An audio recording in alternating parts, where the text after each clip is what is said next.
Pont-Rousseau-Pornic, 4 francs 05 en 3e classe, 6 francs 75 en première. Départ 7h15, 2h05 de trajet. Ce sont les tarifs et horaires publiés par le journal Ouest Éclair lors de l'ouverture de la gare en septembre 1875. Des liaisons ferroviaires rapidement plébiscitées. J'ai une photo là, qui date un peu avant la gare 14 et on remarque bien que le bâtiment est identique à celui d'aujourd'hui. On voit bien par le nombre de voies que le trafic devait être beaucoup plus dense qu'il ne l'est aujourd'hui. À cette époque-là, le transport routier n'existait pas tellement. Donc pour les Reuséens, c'était intéressant de pouvoir aller sur la côte plus facilement. Mais cette gare de Pont-Rousseau était également employée pour le transport de fret.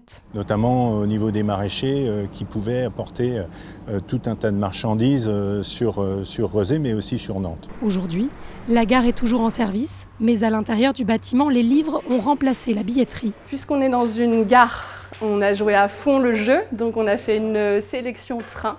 On précise qu'on a été bien aidés par les agents SNCF qui nous ont donné quelques titres. Les clins d'œil sont nombreux dans cette librairie qui vient d'ouvrir dans la petite gare de Pont-Rousseau et ses 150 ans d'histoire. Le commerce indépendant, porté par 2 co-gérantes qui y croient dur comme fer, a remporté l'appel à projet lancé par la SNCF. Le livre, il a connu des belles années avec le Covid. Les gens reviennent aussi au commerce de quartier. Une gare et des trains, c'est un vaste sujet en littérature, c'est un endroit de passage, c'est un endroit de rencontre. Et en même temps, on est dans la gare, mais on donne sur le quartier de Pont-Rousseau. Donc on s'inscrit et en librairie de quartier et en librairie de passage. Donc ça promet de belles rencontres à venir. Du polar à la littérature française et étrangère, en passant par la BD, les sciences humaines et les livres jeunesse.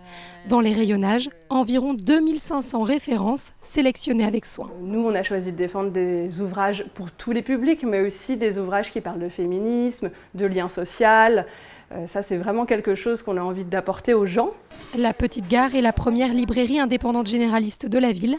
Une aubaine pour les Reuséens. On n'a pas envie de passer dans des grands endroits où c'est des supermarchés et qu'on a envie d'un conseil avisé. Voilà, les petits commerces, ouais. Reprenons des choses simples et des rapports sympas avec les gens. Sur la ligne Nantes-Pornic, près de 500 voyageurs transitent par la gare de Pont-Rousseau chaque jour.